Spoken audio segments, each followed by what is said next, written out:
سو برائیاں مٹانے والا کلمہ۔ سیدنا ابو ہریرہ رضی اللہ تعالیٰ عنہ سے مروی ہے کہ نبی کریم صلی اللہ علیہ وآلہ وسلم نے فرمایا،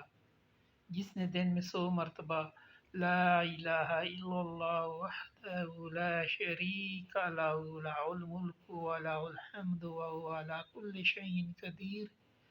پڑھا، اسے 10 غلام آزاد کرنے کا ثواب ہوگا، اس کے اعمال نامہ میں 100 نیکیاں لکھی جائیں گی اور 100 گناہ مٹا دیے جائیں گے، اور اس شام تک شیطان سے امن میں رہے گا، اور اس سے بہتر کوئی شخص نہ ہوگا لیکن جس نے اس سے بھی زیادہ اسے پڑھا ہو۔ صحیح بخاری۔ سیدنا ابو ہریرہ رضی اللہ تعالیٰ عنہ سے روایت ہے کہ امام الانبیاء محمد رسول اللہ صلی اللہ علیہ وسلم نے ارشاد فرمایا، روزہ ایک ڈھال ہے، اگر تم میں سے کوئی شخص کسی دن روزہ رکھے تو اس کو نہ تو جہالت سے پیش آنا چاہیے اور نہ فحش کلامی کرنی چاہیے۔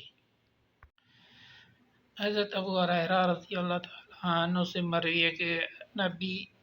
اکرم صلی اللہ علیہ وآلہ وسلم نے فرمایا، تمہارے پاس ماہ رمضان آیا، یہ ایک مبارک مہینہ ہے، اللہ تعالیٰ نے تم پر اس کے روزے فرض کیے ہیں، اس میں آسمانوں کے دروازے کھول دیے جاتے ہیں اور جہنم کے دروازے بند کیے جاتے ہیں اور بڑے شیاطین جکڑ دیے جاتے ہیں۔ رسول اللہ صلی اللہ علیہ وآلہ وسلم نے فرمایا، روزہ دوزخ سے بچنے کے لیے ایک ڈھال ہے، اس لیے روزہ دار نہ فحش باتیں کرے اور نہ جہالت کی باتیں، اور اگر کوئی شخص اس سے لڑے یا اسے گالی دے تو اس کا جواب صرف یہ ہونا چاہیے کہ میں روزہ دار ہوں۔ یہ الفاظ 2 مرتبہ کہہ دے، اس ذات کی قسم جس کے ہاتھ میں میری جان ہے، روزہ دار کے منہ کی بو اللہ کے نزدیک کستوری کی خوشبو سے بھی زیادہ پسندیدہ اور پاکیزہ ہے۔ اللہ تعالیٰ فرماتے ہیں، بندہ اپنا کھانا پینا اور اپنی شہوت میرے لیے چھوڑ دیتا ہے، روزہ میرے لیے ہے اور میں ہی اس کا بدلہ دوں گا، اور دوسری نیکیوں کا ثواب بھی اصل نیکی کے 10 گنا ہوتا ہے۔ صحیح بخاری حدیث 1894۔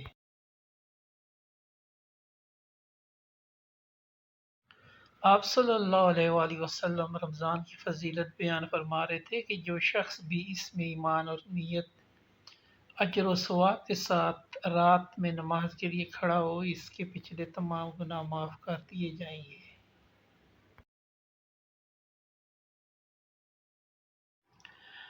نزول قرآن۔ رمضان کا وہ مہینہ ہے جس میں قرآن اتارا گیا، جو لوگوں کے واسطے ہدایت ہے اور ہدایت کی روشن دلیلیں اور حق کو باطل میں فرق کرنے والا ہے، سو جو کوئی تم میں سے اس مہینے کو پالے تو اس کے روزے رکھے۔ سورۃ بقرہ آیات 185۔